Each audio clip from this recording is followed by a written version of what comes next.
Olá, boa tarde a todos. Inicialmente, eu gostaria de agradecer o convite da comissão organizadora do 10º curso de inverno e dizer que estou muito feliz de participar, falar um pouco sobre o meu trabalho que vem desenvolvendo com a Covid-19, falar um pouco das ferramentas de bioinformática que a gente tem utilizado aí nessa pesquisa.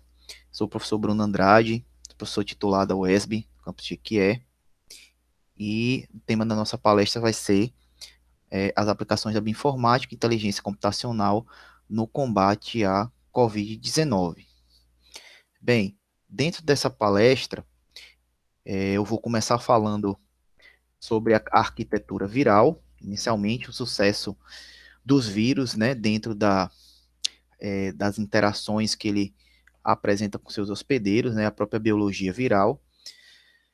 Depois eu vou falar um pouco sobre os alvos que a gente tem utilizado para o desenvolvimento de drogas, né, contra o SARS-CoV-2, né, em nossa pesquisa com o SARS-CoV-2. E uma terceira etapa, falar um pouco sobre as drogas antivirais, a modelagem de farmacóforos que a gente vem trabalhando, descoberta de peptídeos e drogas que estão sendo repropostas aí também para o combate à Covid-19. Bem, é, inicialmente, né, a gente pode falar que os vírus, eles são, digamos assim, estruturas, né, macromoleculares, estruturas que são formadas aí não só por proteínas, mas também por diferentes tipos de materiais genéticos. Então, essas proteínas que formam aí aquela estrutura viral, elas podem garantir uma forma do vírus, né, como uma forma esférica, como uma forma de bastões. Né? Esses vírus eles podem se apresentar envolvidos em uma camada lipídica. Então, as estruturas virais elas podem variar, né, é, tem uma grande variedade, né, de tamanhos e formas aí, mas de forma geral, os vírus eles são então aí desenhados para que esse material genético que eles carregam, esse material genético ele seja então protegido do ambiente, que ele seja entregue de forma, né, com sucesso ao seu hospedeiro, e que esse vírus então ele consiga com sucesso se replicar, gerar milhares de cópias e possa então se espalhar na natureza. Então, esses vírus eles vão ser conjuntos macromoleculares e metaestáveis desses compostos do genoma viral. Esse genoma viral, então, vai ser envolvido por um capsídeo. Ou então, essa estrutura ela é projetada, como eu falei, para que ela, então, proteja o material genético, e esse material genético ele pode se apresentar de diversas formas, como um RNA de fita simples, um RNA de fita simples ou de fita dupla, um DNA de fita simples ou de fita dupla também. E né, dentro desse genoma viral, a gente basicamente vai encontrar proteínas que vão formar a estrutura do vírus, né, que são chamadas de proteínas estruturais, que vão compor o capsídeo viral. Essas proteínas estruturais, então, elas vão garantir a forma do vírus, vão garantir a proteção desse genoma, né? E também as proteínas que são não estruturais, ou seja, proteínas que estão envolvidas na interação com o hospedeiro, né, que se esse vírus conseguir então se ligar àquela célula hospedeira e penetrar na célula, e a própria maquinaria de replicação que envolve aí, por exemplo, as polimerases, né, que conseguem fazer a cópia, né, e a replicação desse material genético, consequentemente também a tradução desse genoma e formação dessas proteínas para a composição de uma nova cópia do vírus. Então, essas proteínas que são relacionadas com a estrutura dos vírus, então, basicamente, elas são proteínas de montagem do capsídeo, elas se apresentam como várias cópias, né, e essas cópias repetidas dessas cadeias proteicas, elas se organizam para formar uma estrutura do capsídeo. Então, em conjunto, né, a gente tem lá essas proteínas que são chamadas de scaffold proteins, e que em conjunto elas vão então garantir que aquele vírus ele tenha uma proteção e que tenha uma determinada estrutura específica. Essa estrutura específica do vírus também vai estar relacionada, né, com o tipo de hospedeiro é, que ele vai interagir e também com o tipo de material genético que ele vai carregar. Né? Mas de forma geral, então, essas estruturas proteicas elas são várias cadeias repetidas e que se montam aí formando uma estrutura específica do vírus. Bom, então por que que os vírus eles apresentam tanto sucesso assim na natureza? Né? Por que que a gente pode falar que os vírus eles são é, entidades biológicas, né, já que eles não se autorreplicam, mas são entidades biológicas que conseguem interagir com praticamente todos os tipos de organismos, né?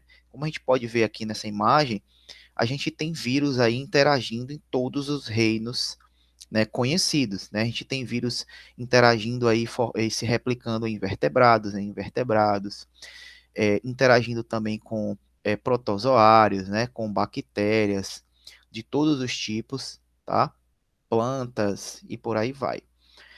Esses vírus, então, também apresentando o seu material genético de diversas formas e conseguindo se replicar, infectar, se copiar nesses diversos tipos de organismos. Falando um pouco do coronavírus, né, que é o nosso objeto de estudo, ele está inserido aí na família Coronaviridae, e a gente pode então localizar ele aqui como um vírus que faz, né, interage com organismos vertebrados e que é um vírus de RNA de fita simples, tá? Dentro dessa ordem aqui, Nidovirales, né, família Coronaviridae.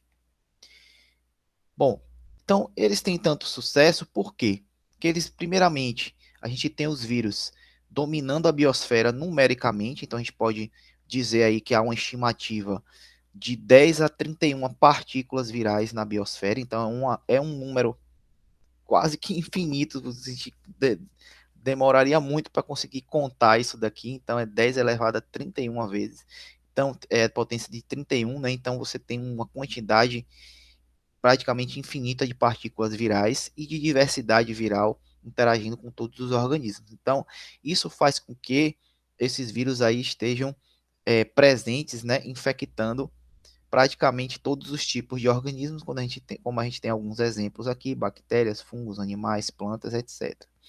Tá? Então, isso faz com que, né, ao longo do curso da evolução, esses vírus, eles também é, criaram aí, né, uma certa pressão seletiva sobre os organismos celulares, tá? Já que eles conseguiram aí ao longo desses milhões de anos aí de interação, é, conviver com essas células, né?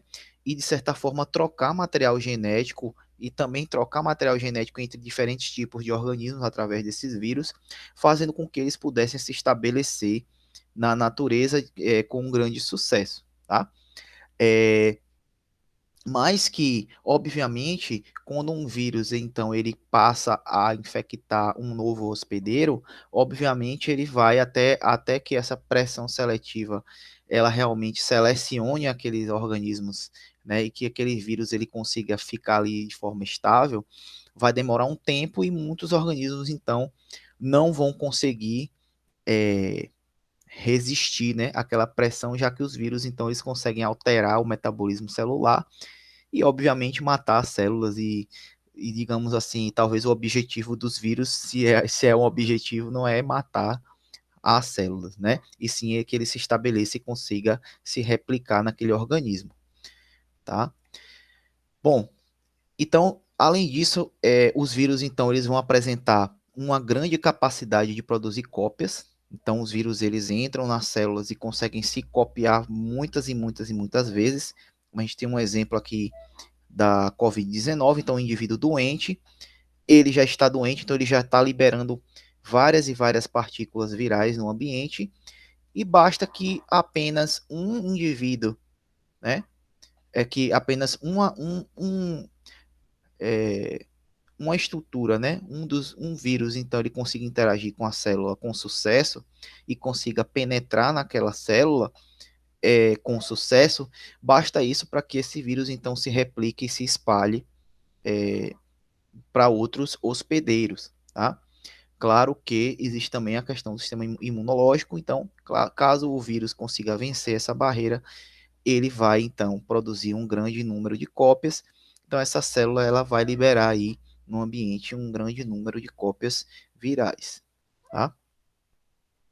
Então o sucesso biológico dos vírus, então ele deve estar também relacionado à adaptação, tá? Por meio de seleção. Então, como eu falei, a pressão seletiva em relação aos organismos existe e isso está ligado diretamente então a o tipo de estrutura viral, do genoma viral, eventos de recombinação que ele consegue fazer com os seus hospedeiros e também em relação às taxas de mutação que esses vírus podem obter, né, ao curso da sua evolução. No caso do Covid-19, é um vírus de RNA, tá? Então a gente observa aí que é um vírus que tem um grande número de variantes, né? Os vírus eles já são organismos mutantes, muito mutantes por natureza, né? É, então, o que acontece? O caso do vírus aí da Covid-19, por ser um vírus de RNA, né, a gente observa que ele tem uma taxa maior de mutação em relação a outros vírus pela própria estrutura do RNA ser mais sensível a esse tipo de variação. Tá? Então, isso também influencia em eventos de mutação, de recombinação desse vírus com o genoma dos seus hospedeiros. Então, basicamente, dentro da biologia viral, né, a marca característica de um vírus vai ser a formação do vírion, que é exatamente a partícula que vai ter a capacidade de infectar e de se copiar, né, com o hospedeiro.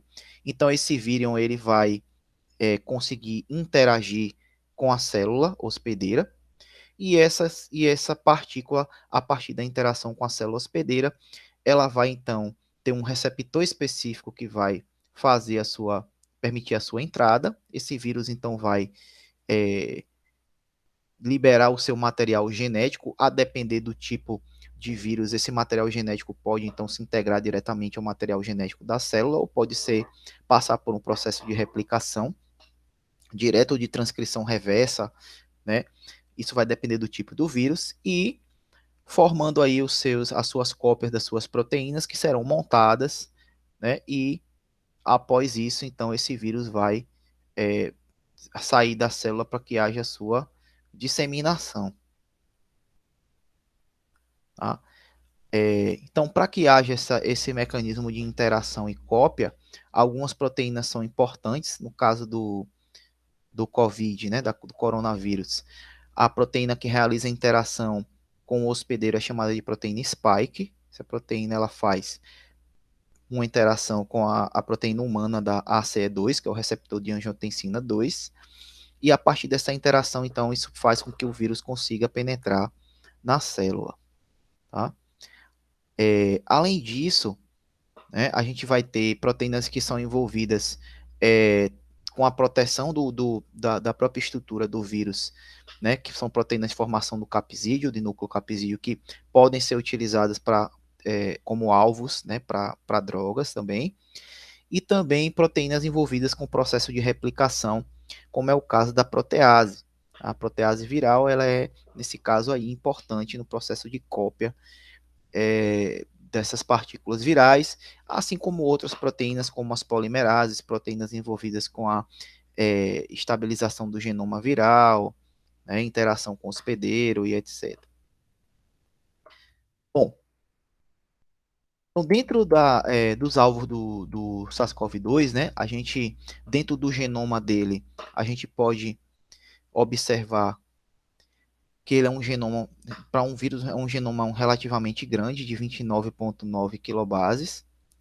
Ele é um vírus que tem 82% de identidade com o SARS-CoV-1, né, com o outro coronavírus anterior, e que esse vírus ele tem 11 genes codificadores de proteínas e 12 proteínas expressas. Como a gente pode ver aqui nessa imagem B, né, algumas ORFs aí, as ORFs sendo exemplificadas aí na imagem, tá? Então, basicamente, o que esse vírus faz, né, o SARS-CoV-2, então ele vai apresentar, como eu falei, a proteína spike, que vai interagir com o receptor de ACE2, de angiotensina 2, além de outros receptores que estão associados no processo de formação da vesícula para que esse vírus entre na célula, como o receptor de TMP RSS2, também é um alvo para desenvolvimento de droga contra a COVID-19. Esse vírus, então, a partir da sua entrada, né, a sua fusão aí com a membrana celular, né, então a gente tem depois a, a liberação dessa estrutura viral, né, a quebra dessa estrutura viral com a liberação do seu material genético. Esse material genético, então, ele é copiado, né, e as suas proteínas, então, elas são aí, então, fabricadas, né, dentro da célula, as suas OFs são traduzidas e as proteínas então são liberadas para que seja montada uma nova cópia viral que se integra aí juntamente no complexo de Golgi para a formação de uma nova vesícula e então esse vírus consegue se fundir juntamente com a vesícula dentro da célula por uma exocitose e a saída do vírus na forma de uma partícula. Então esse ciclo viral ele não vai necessariamente aí destruir a célula, né? E ele vai conseguir formar um grande número de partículas virais. É, então, nesse mecanismo aí, a gente vai ter algumas proteínas-chave, né, como eu falei, principalmente a proteína S, que é a proteína spike, interagindo com esses receptores importantes aí que podem ser utilizados no desenvolvimento de drogas, tá? Então, esses são os alvos de entrada celular. Bom, e aí, né, a gente tem utilizado a proteína spike, já que é a proteína que ela é a porta de entrada do vírus da SARS-CoV-2 na célula humana, então utilizada essa proteína para desenvolvimento de drogas, de profilaxias, né, a partir da ideia de você impedir a entrada do vírus na célula. Então, basicamente, tinha utilizado é, essa, essa, essa proteína para desenvolvimento de peptídeos, né, que podem interagir nas regiões de interação da spike com o receptor humano.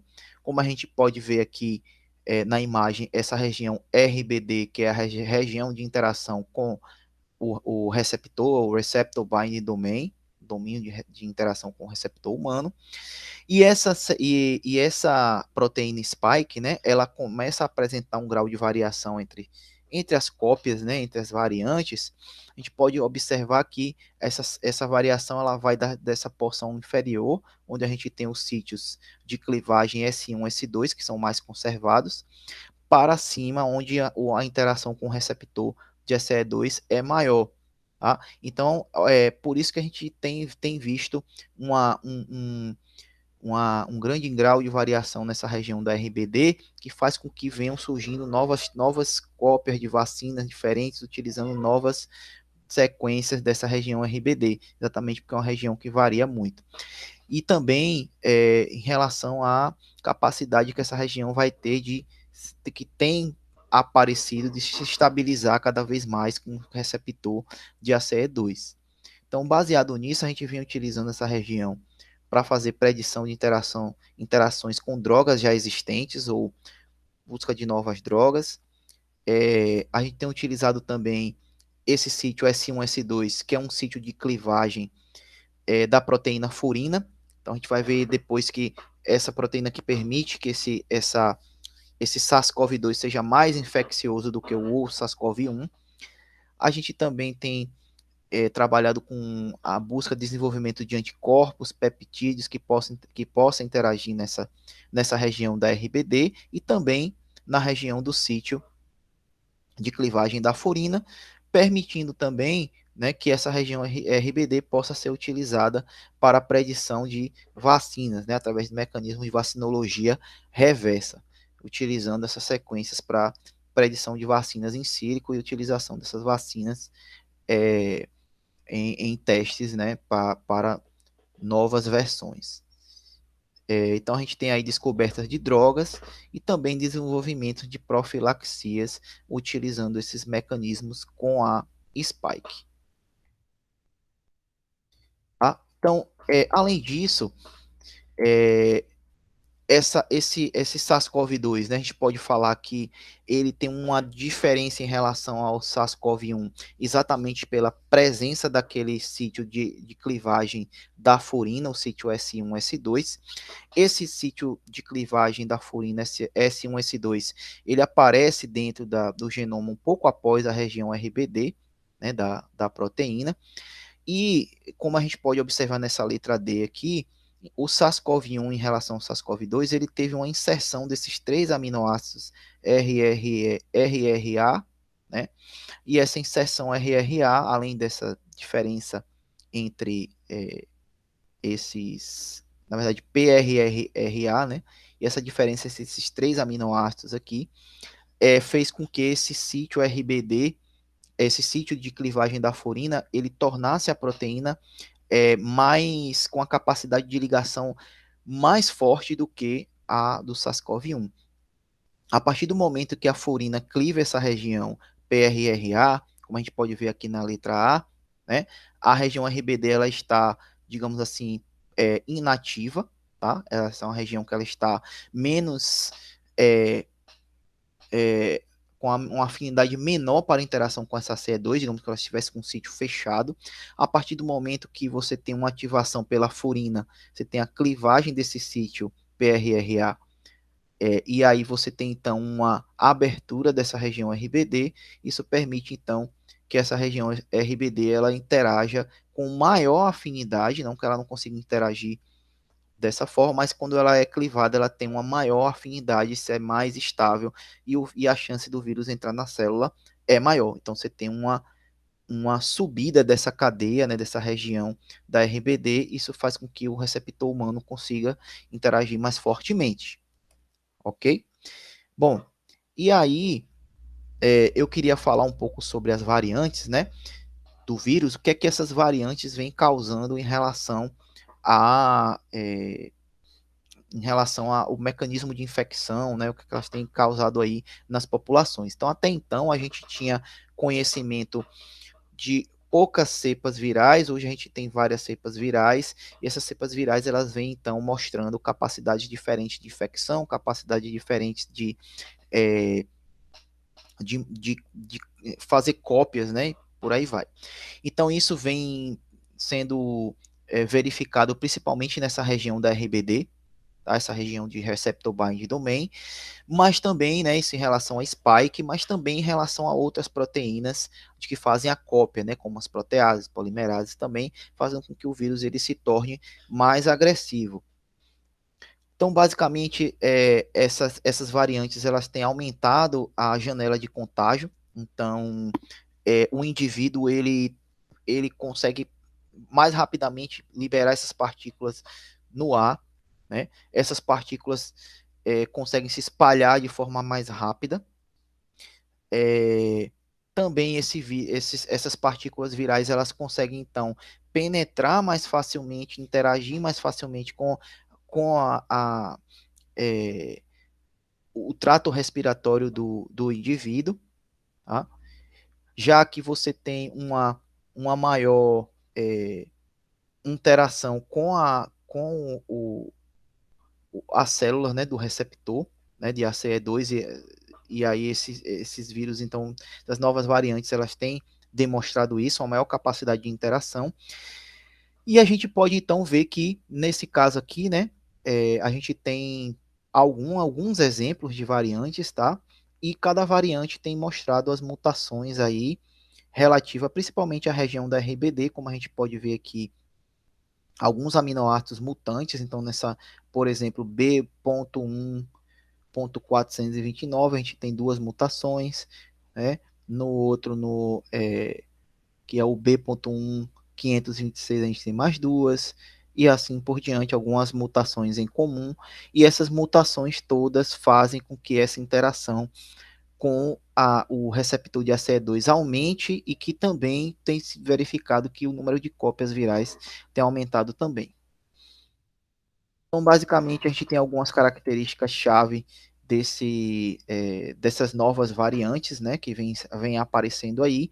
Então, principalmente interação com o receptor de ACE2 e também transmissão pessoa a pessoa, como a gente pode ver aqui é, no, no, no, na primeira cópia, naquela cópia de Wuhan, onde a gente teve a primeira detecção do SARS-CoV-2, um valor de R0 igual a 1.1 e numa variante, por exemplo, B.1.1.1.7, a gente já tem aí um R0 de 1.74. Então, observe que uma pessoa consegue transmitir para bem mais outras, né?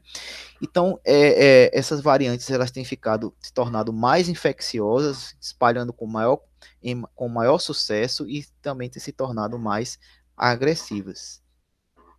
Aqui alguns exemplos falando sobre variantes de cada país. A nossa variante chamada P1, que é uma variante conhecida como variante de Manaus, né? Variante extremamente agressiva, né? Perigosa. Então a gente tem algumas regiões de interação, como a gente pode ver na região da RBD, a gente tem duas mutações para a região da P1, tá? Que ocorrem em comum, por exemplo, com a variante do Reino Unido e também a variante da África do Sul. E isso tudo faz com que essa proteína, ela, mais uma vez, consiga interagir de forma mais rápida e mais fácil com o receptor humano. Então, esse artigo fala um pouquinho sobre essas variantes, né? Principalmente essas três variantes aqui e suas implicações é, terapêuticas, né? E como a gente pode ver aqui por países, né? Então, a gente tem a Spike sofrendo algumas variações. É, então, na região da África, na região da Europa, Brasil, Estados Unidos, todas essas variações elas são discutidas de forma a tentar entender se as vacinas elas vão servir para cobrir essas variantes, né?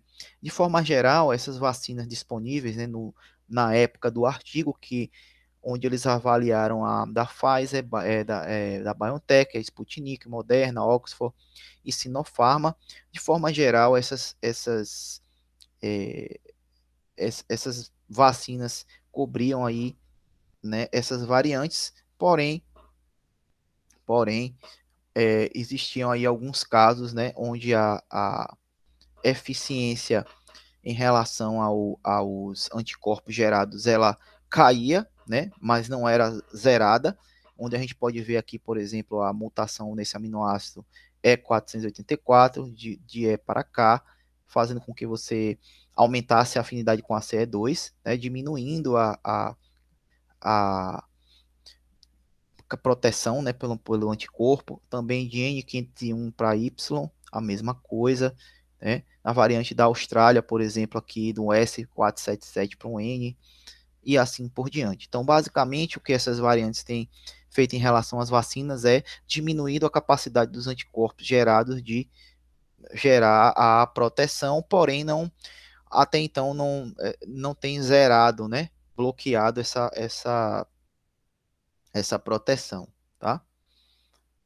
Vamos lá. Então, outras variações aí.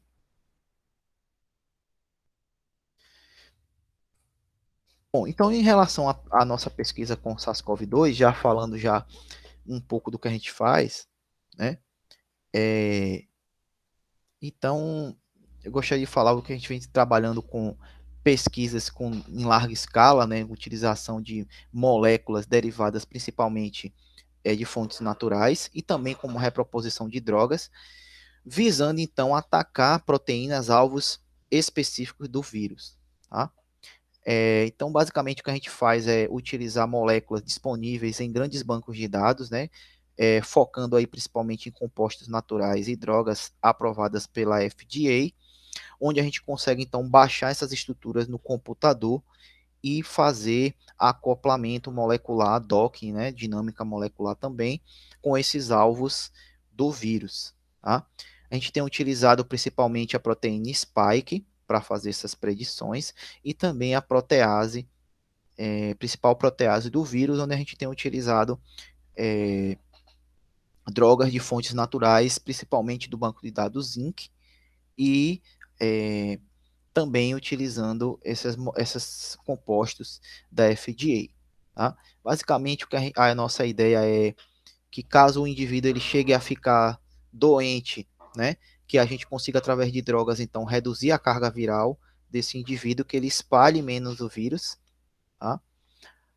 Claro que a gente já tem a vacina, mas caso o indivíduo ele venha a ficar doente, então a gente tem uma forma de tratamento e, consequentemente, se a gente tem um tratamento, a gente tem um, uma menor chance de que ele, né, um paciente curado, que ele espalhe esse vírus para outras pessoas, tá?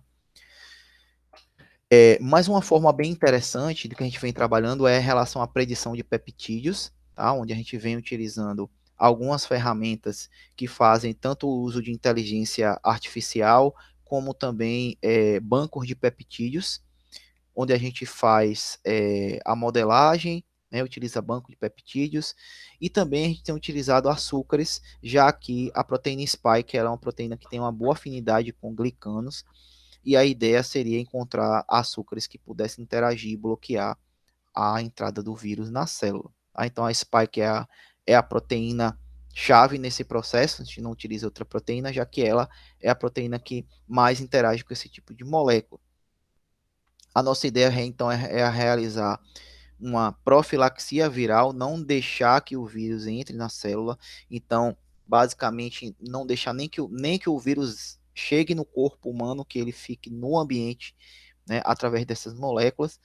Então, fazendo com que você tenha um bloqueio da região RBD, né, tanto com peptídeos quanto com glicanos.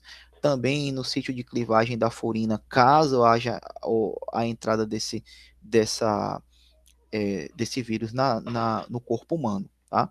Então, basicamente, a gente vem trabalhando muito com a profilaxia de superfície, onde a gente pretende, então, desenvolver produtos, né, que possam ser utilizados como substâncias que a gente possa borrifar nas superfícies, né, a gente possa utilizar em roupas, em máscaras, em alimentos, tá? Seria a ideia, principalmente em relação aos peptídeos, já que são moléculas que a gente pode até fazer síntese disso em laboratório, em larga escala, e também a gente possa utilizar, caso seja necessário, caso se tenha uma molécula promissora, até mesmo fazer uma profilaxia medicamentosa, de modo que o indivíduo, então, bloqueado através desses peptídeos e glicanos, ele também reduza a possibilidade de passar esse vírus para outros indivíduos, e até indivíduos sadios que possam até tomar né, utilizar essas moléculas. Tá? Em relação às drogas antivirais, é, a gente vem utilizando isso muito computacionalmente, já que a gente consegue, então, através do computador, predizer a possibilidade de interação dessas moléculas para vários alvos do vírus ao mesmo tempo. Então, a gente não precisa testar em bancada né, todas as milhares de moléculas, a gente pode utilizar bancos com até milhões de moléculas nessa predição. Tá? Fora isso, a gente teria que fazer em bancada, utilizar um robô, por exemplo, né, e essas milhares de moléculas e dezenas de alvos, por exemplo. Isso seria um gasto imenso, né, até você se chegar a esses candidatos a drogas. Então, a gente, utilizando ferramentas de bioinformática, consegue, então, encurtar esse tempo e saber qual a maior chance dessas moléculas interagirem com determinados receptores do vírus, né, determinadas enzimas ou receptores. E utilizando o computador, então, a gente consegue saber exatamente qual proteína que está interagindo com qual molécula e saber qual molécula candidata, né, através de um grau de pontuação, ela consiga interagir, né, e aí a gente tem, então, candidatos a drogas. E, obviamente, com um custo, né, bem menor, né? Então, a gente está numa escala de teste de indústria farmacêutica, onde eles utilizam, né, testes com robôs de milhões de dólares, e você reduz isso para algumas centenas de dólares, né, digamos assim. Então, é um custo infinitamente menor. Então, dentro desse processo de busca de moléculas, a gente tem utilizado muito a modelagem farmacofórica, que é um dos métodos onde a gente utiliza a comparação de moléculas conhecidas com atividade conhecidas e busca novas moléculas que possam ter a mesma atividade. Então, basicamente, a gente pega drogas com capacidade antiviral já descrita para o mesmo tipo de proteína, para outros coronavírus, por exemplo, ou para outros vírus relacionados, moléculas que tenham interação com inibição de proteases, inibição de polimerases, e a gente tenta encontrar moléculas semelhantes e aplicar isso ao coronavírus, né, o novo coronavírus. Então, basicamente, essa modelagem farmacofórica, ela utiliza uma molécula conhecida. Então, aqui, digamos que eu tenho uma determinada droga com determinada função, e aí a gente sabe que aquela droga tem uma atividade em um determinado tipo de proteína, então a gente vai buscar moléculas que são semelhantes, ou seja, que tem estrutura farmacofórica semelhante. Só que a estrutura farmacofórica, ela considera uma série de características que não só apenas ocorre quando a gente utiliza um coeficiente de Tanimoto, por exemplo, que é onde ele faz apenas a comparação de grupos funcionais.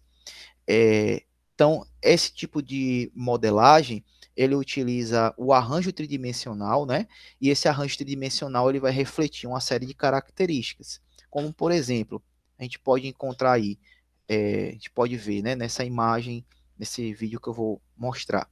A gente tem algumas regiões dessa molécula onde estão marcadas como aceptoras, regiões que são marcadas como anéis aromáticos, regiões hidrofóbicas, e o programa, né, que a gente utiliza, ele faz o encaixe dessas estruturas que estão no nosso banco de dados.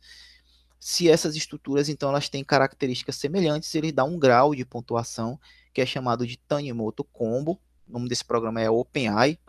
E esse programa, então, ele tem a capacidade de selecionar aquelas que têm um maior grau de semelhança, e a gente, então, seleciona esses hits, né, esses melhores compostos, como um possível candidato a gente utilizar para fazer um dock, uma dinâmica com um receptor de interesse.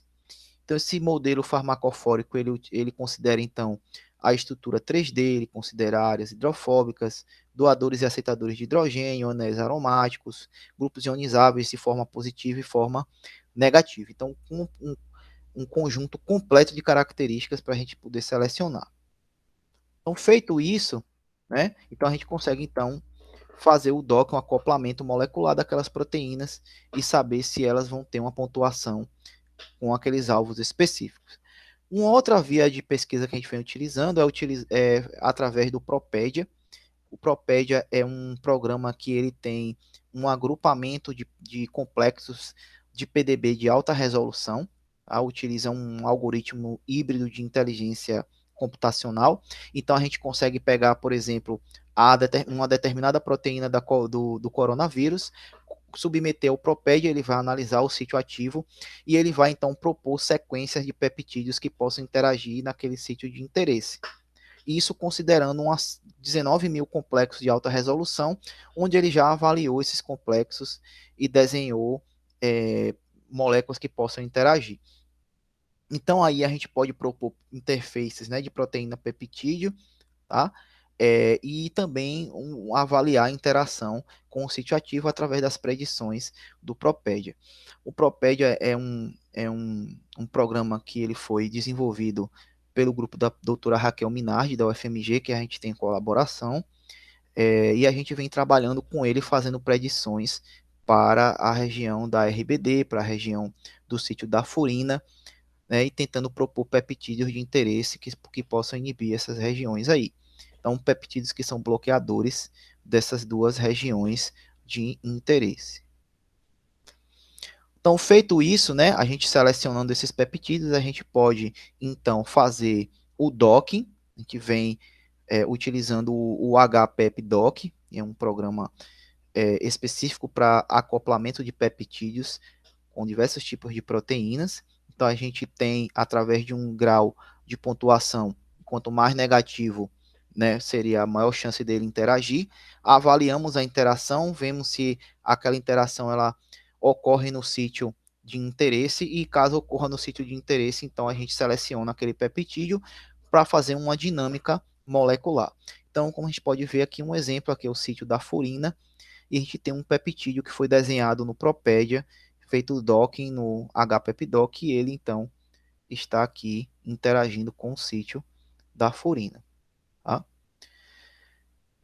Como forma de fazer uma validação, então a gente utiliza o GROMACS, que é um programa de simulação dinâmica molecular, e aí, né, a gente avalia se aquele peptídeo vai permanecer ou não ali no sítio. Além disso, a gente tem trabalhado também com colegas da Universidade Federal de Uberlândia, onde a gente tem desenvolvido, na verdade, um sistema de predição de peptídeos por um método chamado Surrogate, então método de substituição. Então a gente tem um banco de peptídeos no nosso laboratório, onde esses peptídeos, então, eles foram catalogados, são peptídeos naturais, e esses peptídeos, então, vêm sendo testados sistematicamente na região da spike da RBD, e nós, então, pontuamos esses peptídeos, né, utilizando também o HPEPDoc, e desenvolvemos aí, né, através das interações, principalmente com a região RBD, né,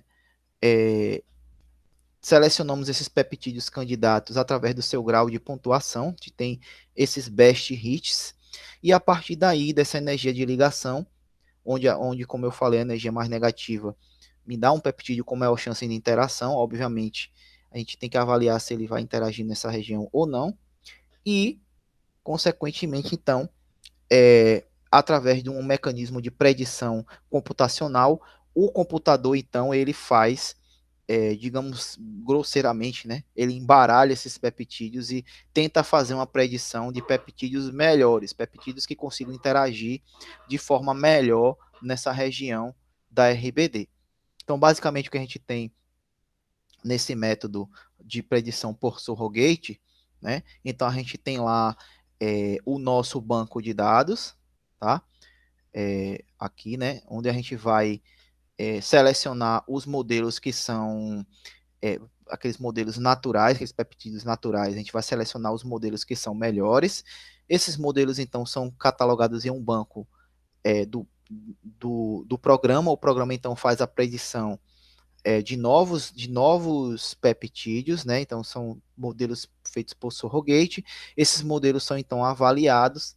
Caso eles sejam bons, né? Então, eles voltam para o banco de dados e aí passa por um novo processo de avaliação até que então, depois da sua validação, o programa então vai começar a propor, né, infinitamente, né, quantas vezes a gente precisar, novas sequências de peptídeos, onde a gente testa isso novamente no HPEPDoc, fazendo docking, e aí, consequentemente, a gente consegue encontrar peptídeos candidatos preditos apenas pelo computador.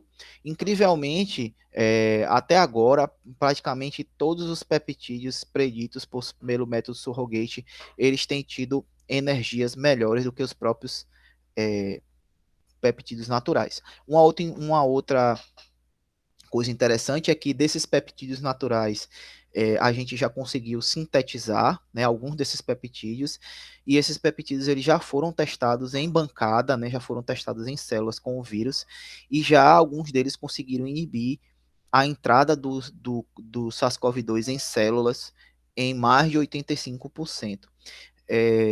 Isso é interessante porque a ideia é utilizar depois essas moléculas para desenvolver compostos, substâncias, né, que possam ter um ou mais peptídeos e que possam ser utilizadas aí como profilaxia de superfície, como eu falei no slide anterior, tá? Bom, aqui já falando um pouco dos resultados, né, que foram um dos primeiros artigos que a gente publicou com peptídeos. Então, basicamente, a gente criou peptídeos quiméricos através da ligação da spike com o receptor humano de ACE2. Então, a gente avaliou essa interação entre o receptor humano de ACE2 e a proteína spike. Então, observe que elas duas têm uma região de interação, tá? Então, basicamente, o que foi feito foi um recorte da região RBD que interagia com a proteína spike. Então, feito esse recorte desses pedaços que interagiam, foram criados peptídeos e depois foi feito o docking desses pedaços com a região da spike para saber se esse recorte conseguia realmente inibir aquela região e não a proteína inteira, né? Então, você colocar um peptídeo que fosse igual ao pedaço lá da proteína humana para saber se ele inibia. Então o in silico ele realmente se mostrou promissor.